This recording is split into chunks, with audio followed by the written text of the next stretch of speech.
Hey, welcome to week 10 of my updates for fall 2025 of going to school. So, some more fun stuff we get to talk about today, basically.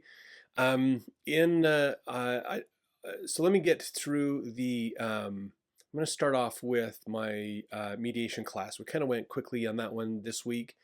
Um, a lot of what we're doing right now in that class is actually doing mediation. So, we're taking time to do a pre-mediation, to talk with the parties and understand where they're coming from and what are their goals and values, um, to help find ways, how can we help them think through the challenges of this conflict and recognize their role in the conflict as well as understand the value of the other person's perspective in the conflict. When people start to understand the other person's role, it gets better. Like they start to realize, oh, they do have a valid point. Oh, maybe I need to adjust where I'm at, or I need to admit where my faults are in this process. And that takes just a series of asking questions to understand what are there's the story that people are going to tell you about what happened and why it happened and the justifications and things. But then you start to dig deeper into there as to why is that important? What is of value to you in this? Have you had experiences with them where you liked them? We did one where my partner and I talked with the two. We did a mediation basically as well. And one of the things we realized as we interviewed them was relationship was important. And so we asked one of them, hey, what is your relationship with this other person? And is that something you'd like to see continue? And they're like, oh, yeah, that is. We'd love to have that. I don't want to have to ruin that. And the other person's like, really? Serious? That's it? Well, I didn't think about that you would want to keep that relationship. I thought you wanted to destroy it. No, I do. Oh, now we had them starting to come together, and it just starts to really make a difference on helping them understand how to uh, work through the conflict themselves. They know how to do it. They just need to get past some of their own biases, and then that helps them to open up and realize, I need to be more involved with this other person. Let's resolve our concerns. Let's figure this out and make sure our relationship stays good. Now, this is in quite contrast to uh, like Western concepts of negotiation. Western concepts of negotiation, or even mediation, really is more transactional. Like, let's just come to an agreement. What can you two agree on? Okay, let's put it in writing. There you go. Let's follow this. And that's quite different than what we're learning in the transformative mediation space. So it's really interesting that those contrasts and ideas that are there. In my Islam class, we learned about something I have been wanting to learn for a long time, and that is, what the heck is the Ottoman Empire? We hear that term. In our world history classes, we've heard that term, Ottoman Empire. But what is it? It lasted into the 1800s, but we're not quite sure what, almost 1900s really, but we're not quite sure what it is and how that is. It's been interesting because I've realized that the more I understand Islamic history, the more I realize it's kind of left out of American history books, basically. It's kind of like, yeah, there's this Islam and it's over there in Saudi Arabia and the Middle East, and that's kind of it. And you don't hear much about it unless it's an interaction between the West, like the United States, and Islam, like in Afghanistan and Iraq and those places. But the history of Islam is fascinating. So I hope you've enjoyed some of these updates I've been doing on that, as this is where we've spent a lot of our time lately. So after the Abbasid Empire, just kind of get you caught up, the Abbasid Empire is one of the great Islamic empires that had controlled the whole area for a while, until the Mongols came through. And after the Mongols came through and kind of wiped out the Abbasid Empire, and it ended up breaking up into a bunch of little smaller tribal groups and other organizations. The Mongols eventually left and went back to Mongolia, partly Genghis Khan's death. They had to go back and fight and figure out who was going to be the new leader. And then that new leader didn't necessarily want to go back into Europe and Asia and deal with those, or Middle East. They kind of stayed up where they were at. And they had plenty to deal with China by itself.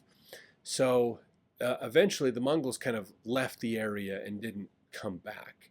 Part of that was a little bit of plague and disease that was happening in Europe as well. After them, again, there's lots of these little tribal groups that were out there, and one of them is the Turks. So the Turks up in what we'd call today Turkey, but that was called back then Anatolia. They were part of nomadic peoples in this area. Now that area that we would call Turkey today was part of the Byzantine Empire, and they had shrunk down quite a bit. And the Turks, who had adopted Islam as a religion, eventually settled through that area and ended up taking out the last parts of the Byzantine Empire.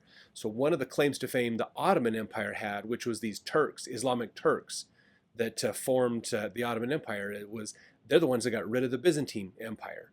And the Byzantine Empire was the last remnants of the Roman Empire, basically, after all the challenges and changes and things that had happened over the centuries from them. So the Ottoman Empire comes into that area, takes it over, and they start to grow. They start to expand and do more. They eventually take over up into Greece, over towards Italy a little bit. They some of the coastal areas.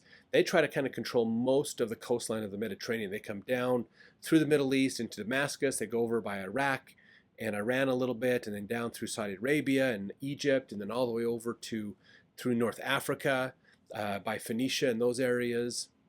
So they take a huge area. That this Ottoman Empire is there, and they started around 1400s, if I remember right, and just really started hitting at their stride around the 1500s, and kept growing and being this big empire for a very long time. What's interesting about the Ottoman Empire is while they are Muslim, they are different kinds of Muslim than what we think of today. Most of what we think of today is what's known as Sunni Muslim, which is kind of a major discipline or major version of Islam that is out there. The Turkish Islam ended up being a lot more of what's known as Sufism. Sufism is your mystical Islamic ideas, and so they tend to get into philosophy a little bit more and looking at you can meditate and find an inner wisdom that helps you get to God just as much as studying the Word of God gets you to God. And so they do a lot more introspection and things, almost a little bit of like Buddhism and Islam together type idea. But Sufism takes off and does well. It was often used whenever these Turks would go into a new area and control a land. They would send the Sufis in first because it was just an easier, gentler version of Islam. And so it was way easier to convert people and help them feel comfortable and good with Islam, and then they would move in. So this Ottoman Empire was huge and lasted a long time. It's kind of seen as a weird stage of Islam because it's Sufism. Sufism today is a very minority group of Islam. Sunni Islam is like 80% of Islam today. So back in these days in the Ottoman Empire, though, Sunni Islam was there, but Sufism really took off and did well. So it was there with Sunnis. Shias were still there, but they kind of got kicked out. The Safavid Empire, which was more east of the Ottoman Empire, so more towards like Afghanistan, Iran, that area of the world today, they took up more Shia Islam over that way and conquered that. But it's been fascinating because the Ottoman Empire conquered up into the Balkan areas. So present-day Bosnia, Hungary, those areas, they went up into that area. That was the part of the Ottoman Empire. That was the main part that fell around the 1800s as Europe was forming, and then they kind of pulled back to Turkey and stayed in that area for a while until after the World Wars. But in Bosnia and in Hungary and these places, Sufism took off and did really well for Islam in those parts of the world. And they're still there today, but they were heavily persecuted and destroyed, and a lot of people fought back against them because they saw them as Turks. Turks are bad, we want to kick them out. So it was, and if you think about history and think of like all the anti-Turkish concepts and ideas sometimes you hear from Eastern Europe, oh, we want to kick the Turks out. We don't want the Turks in our area. That was pushing against some of this Sufi Islam as well. So it's just interesting how that area really evolved and shifted and changed with different ethnic groups and different other people in that area. Uh, the population shifted quite a bit. So it was just really interesting period of history. So there's the Ottoman Empire. They are Turkish Islamists that are predominantly Sufi in nature. So really interesting, some concepts and ideas to help you think about that. Kind of put that chunk back into your world history, since it's not there very much in the Americanized understanding of world history. So that was fun to learn and get into. All right, let me get into my research now that I've been doing. I've got the second part of my paper, getting ready to just finalizing it to get it ready to be turned in tomorrow.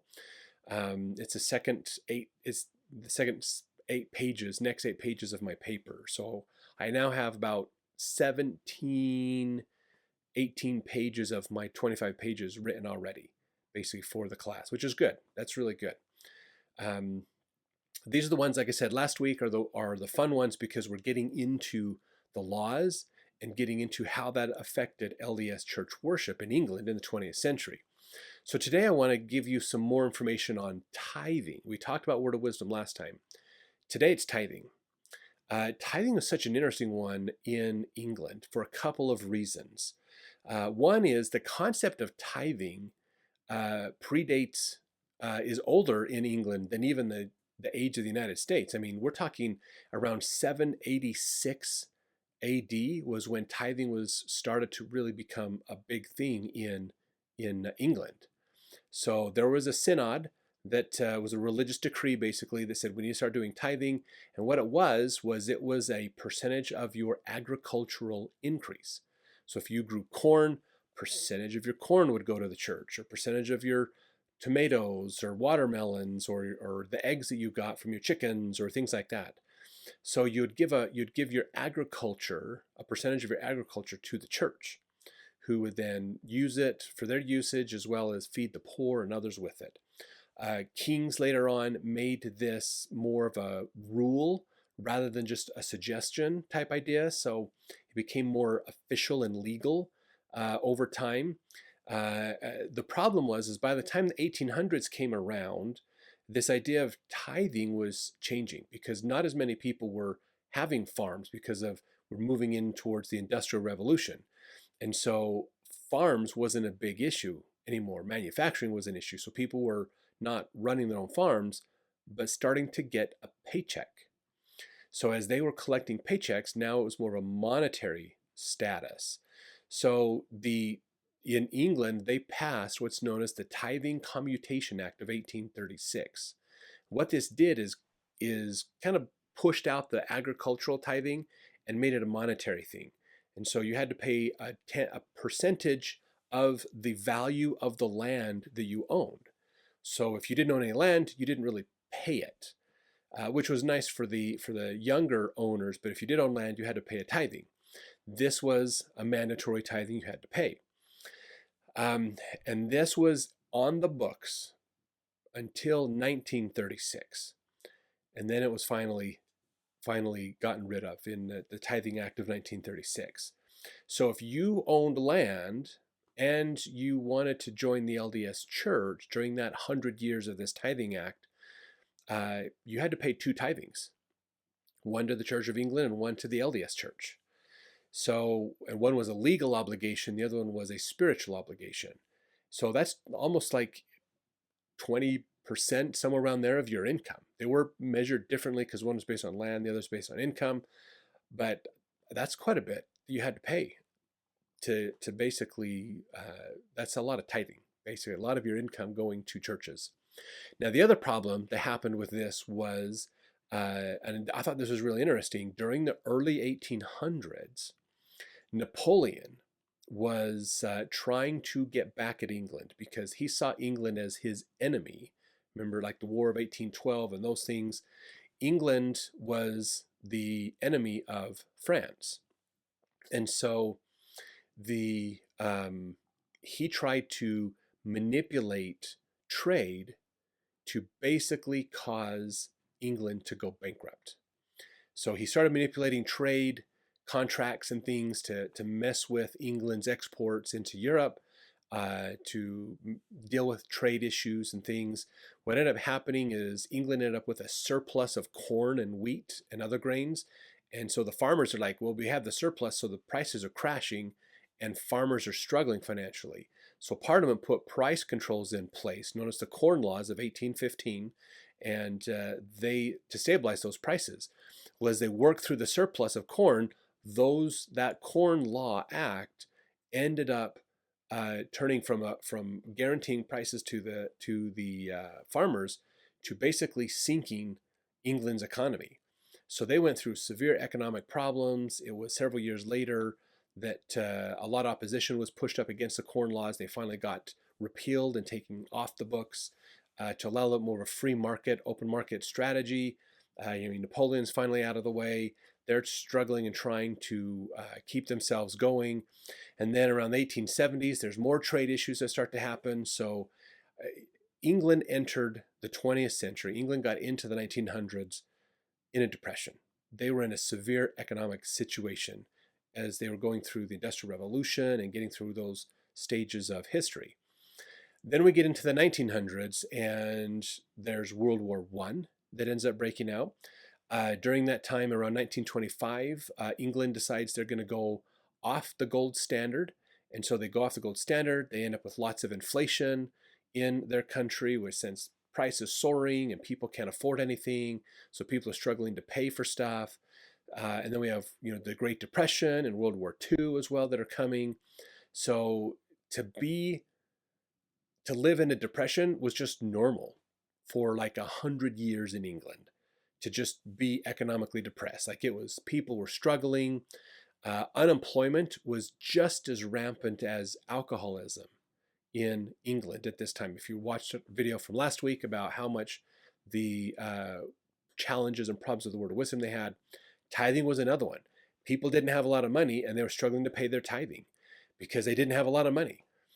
So this was a struggle. A lot of people were like, I'm already poor and already broke, and you want me to give up more of what I have?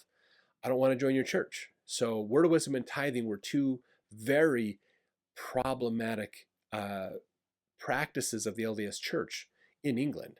So in a way, if you think about it, to pay more money, to be more broke than you already are, and to give up drinking and socializing in England, made the church look like, to join the church, you had to be not British. You had to give up what it meant to be British, basically, to join the church. So it's really an uphill battle for a lot of people to want to join the church because of these challenges that were happening due to some of these laws and issues that were going on in England. Now, there was a secondary effect of the issues with tithing, because you see at this time, America and the LDS Church already have their own problems and challenges too. So because the church was persecuted in America for polygamy, the government had taken away tons of assets and bank accounts and things for the church. The church itself didn't have much money, and the people weren't willing to pay their tithing because they were afraid it would just all go to the government. So they kind of stopped paying their tithing. Wouldn't work much. Remember, there's the famous story of Lorenzo Snow, who goes down to St. George, and he has a vision, and he tells the people, you need to pay your tithing if you want to be blessed. They start paying their tithing. The drought's lifted. They get rain. Crops come back.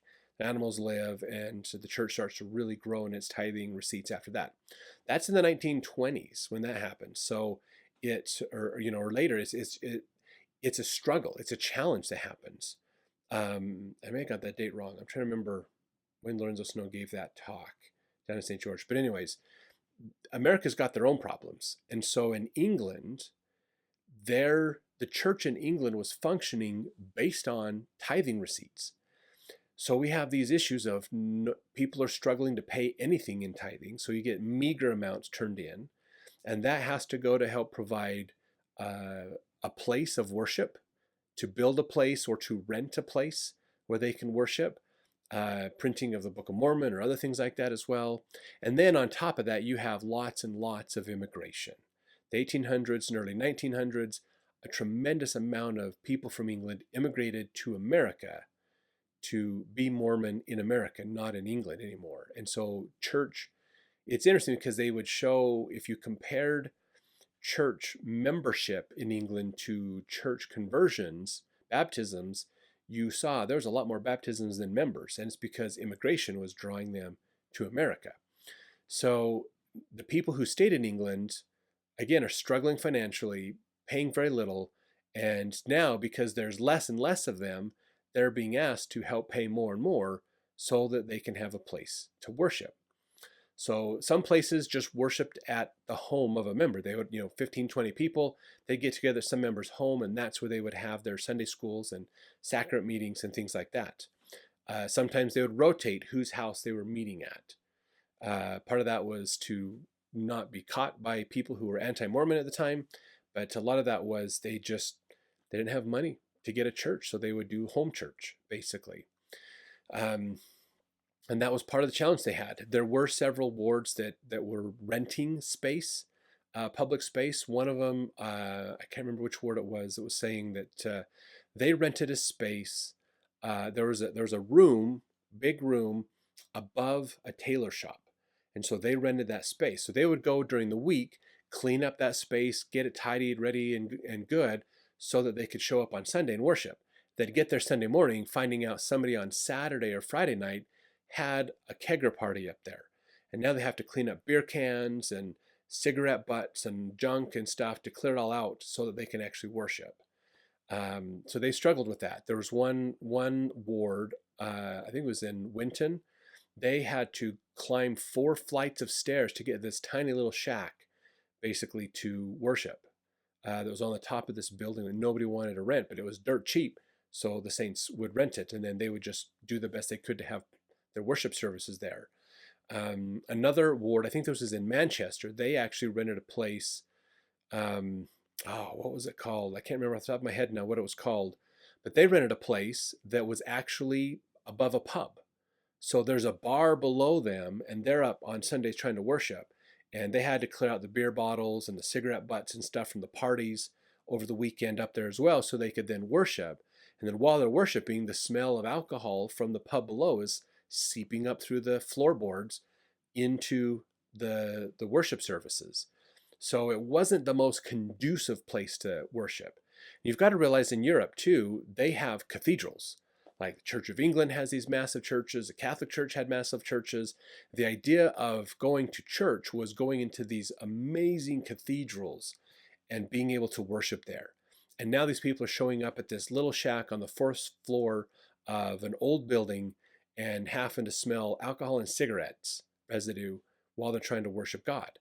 So it was a bit of a turnoff. There were some stories that said that people wouldn't join the church because they couldn't take it serious under these conditions. So the church really struggled on that side too, because they just didn't have a lot of money. They tried actually to build a makeshift chapel in Oldham out of corrugated tin and wood. They built like a wood frame and then put corrugated tin on it, but it wasn't insulated. And it was decent temporary usage, but in the summer it was hot. In the winter it's freezing cold, so it didn't work very well. So those were some of the other struggles that the saints in England were having at the time as well. So word of wisdom was a huge struggle as alcoholism was rampant with the pubs everywhere. Tithing struggled because people couldn't afford it, people couldn't pay it, and the church just really struggled. And a lot of people were like, screw this, I'm going to America. And they would immigrate, they would leave. So those were a lot of challenges that they were facing in the early part of the 20th century in trying to institute worship practices. So in a way, being Mormon was giving up being British to an extent. And that was part of the cultural challenges that they faced at the time as well. So I've got more research. I'll talk about it more in the next couple of weeks as I'm finishing up the rest of this paper. And if you have any other comments or questions, put them in the comment section below, and we'll discuss it and chat more there. If not, we'll see you next week.